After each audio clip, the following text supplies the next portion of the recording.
Hello students. आज के इस वीडियो में हम 12th फिजिक्स की एनसीईआरटी बुक के चैप्टर फर्स्ट का क्वेश्चन नंबर 1.21 सॉल्व करेंगे। तो यदि ये वीडियो पसंद आए तो चैनल को शेयर और सब्सक्राइब जरूर करें। शुरू करते हैं आज का वीडियो। Question number 1.21। इस क्वेश्चन में कहा गया है 2.5 मीटर व्यास के किसी एक समान आवेश से चालक गोले का पृष्ठीय आवेश घनत्व 80.0 माइक्रोकूलम प्रति मीटर स्क्वायर है।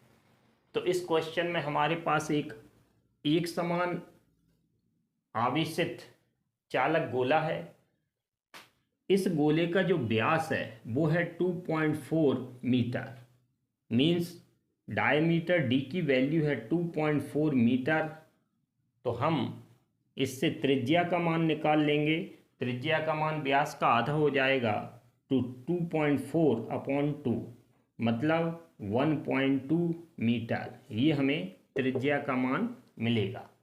और इस गोले पर आवेश का पृष्ठीय घनत्व जो दिया हुआ है वो दिया है सिग्मा का मान 80.0 माइक्रोकूलम प्रति मीटर स्क्वायर। तो इसमें हम माइक्रो हटाएंगे तो 10⁻⁻6 लगा देंगे तो सिग्मा की वैल्यू मिलेगी 80.0 इंटू 10⁻⁻6। अब माइक्रो हट गया तो मात्रक बचा कूलम प्रति मीटर स्क्वायर। इस क्वेश्चन में दो पार्ट्स हैं, ए और बी। तो पार्ट ए में इन्होंने पूछा है गोले पर आवेश ज्ञात कीजिए। तो ये जो गोला है इस पर ये आवेश है, इसका मान हमें ज्ञात करना है। मतलब पार्ट ए में हमें Q का मान, Q मतलब आवेश की मात्रा, ये हमें निकालना है। और सेकंड पार्ट बी में हमें गोले के पृष्ठ से निर्गत कुल विद्युत फ्लक्स क्या होगा। तो सेकंड पार्ट में गोले के पृष्ठ से निकलने वाला विद्युत फ्लक्स मीन्स फाई ई, इसका मान हमें निकालना है। तो अभी हम पार्ट ए देखते हैं। तो पृष्ठीय आवेश घनत्व सिग्मा का सूत्र होता है आवेश बटे क्षेत्रफल, मीन्स सिग्मा इक्वल Q/A। ए क्या है इधर, इस गोले का पृष्ठीय क्षेत्रफल। तो सिग्मा का सूत्र है Q/A, क्रॉस मल्टीप्लाई करेंगे तो Q का सूत्र बनेगा सिग्मा इंटू ए। और ए मतलब गोले का क्षेत्रफल। गोले का क्षेत्रफल का सूत्र होता है 4πr²। तो ए की जगह हम 4πr² रखेंगे। अब Q का सूत्र बना सिग्मा इंटू 4πr²। इस सूत्र में हम सिग्मा, पाई और आर तीनों के मान रखेंगे। तो Q इक्वल सिग्मा की वैल्यू ये वाली रख देंगे हम 80 इंटू 10⁻⁻6 इंटू 4 इंटू पाई की value 3.14 into R means radius, त्रिज्या 1.2, तो 1.2 का होल स्क्वायर।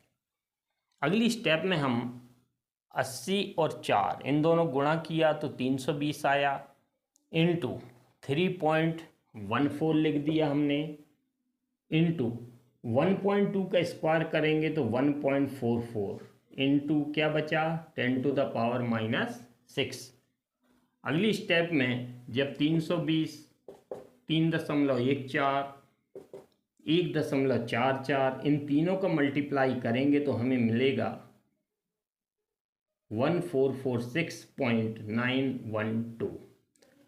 अब जब भी 10 के घात के रूप में आंसर आता है तो हम दशमलव को एक अंक के बाद सेट करते हैं। तो अगली स्टेप में हम इस दशमलव को उठाकर एक अंक के बाद मतलब 1 के बाद सेट करेंगे।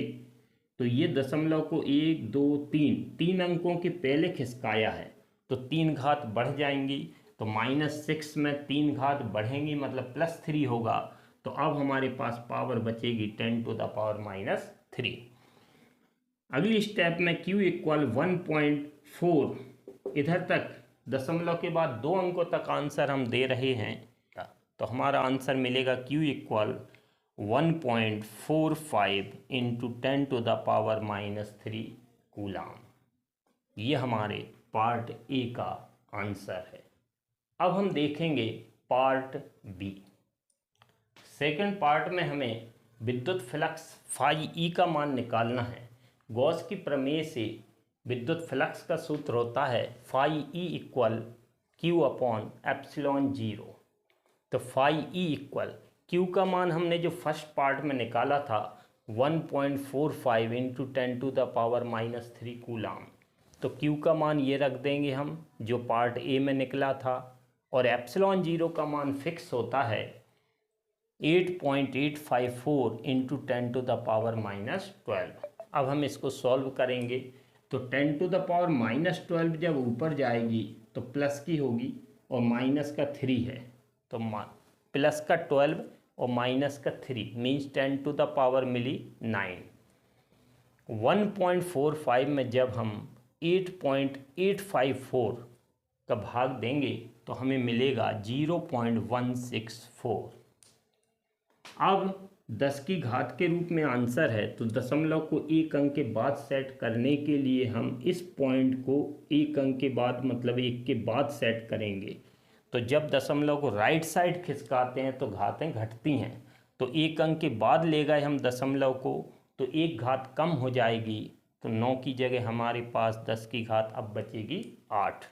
या इसको लिख सकते हैं हम फाई ई इक्वल 1.6 इंटू 10⁸, और विद्युत फ्लक्स का मात्रक होता है न्यूटन मीटर स्क्वायर प्रति कूलाम। ये हमारे पार्ट बी का आंसर है। तो इस तरह से फिजिक्स 12th NCERT अध्याय 1 की एक्सरसाइज के सारे क्वेश्चन हमने 1 बाय 1 इस वीडियो में सॉल्व किए हैं। तो यदि ये वीडियो अच्छा लगा हो तो चैनल को शेयर और सब्सक्राइब जरूर करें, और अगले वीडियो में हम सेकंड चैप्टर फिजिक्स 12th के NCERT बुक के 1 बाय 1 क्वेश्चन को सॉल्व करके लाएंगे। Thank you.